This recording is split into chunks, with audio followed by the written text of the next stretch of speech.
The mind is a fortress, an inner citadel, and within its walls resides the essence of your being.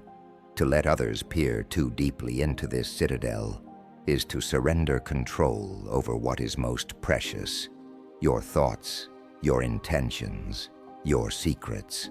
This is not a call to distrust or to isolate oneself from humanity, but rather an exhortation to discernment. For in knowing what to share and what to withhold, one cultivates the serenity that comes from mastering oneself. The Stoics remind us that the external world is beyond our control, but our judgments, actions, and thoughts remain ours alone. Secrets, by their nature, are fragments of the self not meant for all eyes. When shared indiscriminately, they expose us to the unpredictability of others, their judgments, their misinterpretations, or, worse, their manipulations. To safeguard our peace, we must first safeguard our silence. The perils of overexposure. Consider the nature of trust. To whom would you entrust a fragile vase or a priceless jewel? Surely not to one who has shown clumsiness or greed. Why then would you entrust the treasures of your soul to those who may not value or understand them? Secrets once spoken can never be unspoken. Like water poured into the earth, they seep into places unknown and may nourish weeds instead of flowers. Epictetus, a master of discernment, taught us to question the motives and character of those with whom we interact. When you confide in someone, you place your tranquility in their hands, he said. Do they deserve such a gift? Are they equipped to handle it with care? To answer these questions with haste is to risk your own equilibrium. Take time, observe, and weigh carefully. Silence as strength. Silence, far from being a mark of weakness, is a manifestation of strength. It demonstrates that one has mastered the impulse to seek validation or relief through speech. The unexamined impulse to share often stems from fear. Fear of being misunderstood, of being alone in one's struggles, or of being overlooked. Yet the wise person knows that solitude can be a balm, and that understanding must first come from within. The ancients often likened the tongue to a sharp blade, a tool that, when wielded with skill, could carve beauty and truth, but when handled recklessly, could wound both the speaker and the listener. To remain silent is to keep the blade sheathed until its use is both necessary and virtuous. Words, after all, should be like arrows, aimed with precision and released with intention, the value of discernment. Not all silence is virtuous, nor is all sharing imprudent. There are times when the disclosure of one's inner thoughts can foster trust, build relationships, and serve the greater good. Marcus Aurelius, the philosopher-emperor, reminds us that we are social creatures, bound to one another by nature. What is good for the hive is good for the bee, he wrote. Yet even in the act of sharing, the Stoic remains mindful of what is necessary and appropriate. To share without discernment is to scatter one's essence like seeds on barren ground, where they may bear no fruit.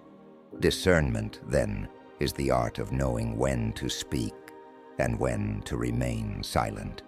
It requires an understanding of oneself and an awareness of others. What are the motives behind your desire to share? What are the consequences, both immediate and long-term? And most importantly, does this act of sharing align with the principles of virtue and reason? The inner citadel. The concept of the inner citadel, introduced by Marcus Aurelius, is a powerful metaphor for the Stoics' approach to secrets. The inner citadel represents the inviolable core of the self, a place of refuge where the individual is free from external influence. Within this sanctuary, one finds clarity and strength. To allow others unrestricted access to this space is to risk its sanctity. Imagine a city whose gates are always open, its treasures displayed for all to see. Such a city invites invasion and plunder. A well-guarded city, by contrast, opens its gates only to those who come with goodwill and honorable intentions. The wise ruler knows that not all visitors are allies, and that some who smile carry hidden daggers. So too must we guard our inner citadel. This does not mean building impenetrable walls or shutting ourselves off from the world.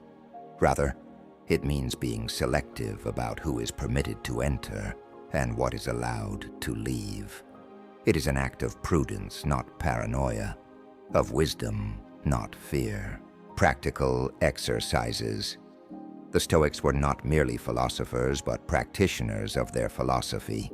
To internalize the principles of guarding one's secrets, consider the following exercises. Daily reflection. At the end of each day, review your interactions and ask yourself, did I speak when silence would have been better? Did I share more than was necessary? Use this reflection to guide your future actions. The pause. Before speaking, before disclosing a personal thought or feeling, pause and ask, why am I sharing this? What do I hope to achieve? Is this person worthy of such trust? This moment of reflection can prevent impulsive disclosures. Practice. Solitude. Spend time in solitude, cultivating comfort with your own company. The more at ease you are with yourself, the less you will feel compelled to seek validation through sharing. Journaling. Write your secrets in a private journal. This allows you to express your thoughts and emotions without exposing them to others. Over time, you may find that the act of writing itself provides the relief you seek. Final thoughts. To guard one's secrets is not to reject the world, but to embrace one's autonomy.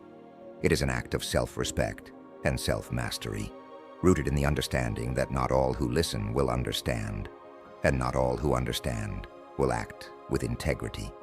By safeguarding our inner lives, we preserve the tranquility that is the hallmark of the Stoic life. Remember the words of Seneca, "Nothing is more honorable than a grateful heart, but nothing is more secure than a silent one. Let your silence be a fortress, protecting the treasures within.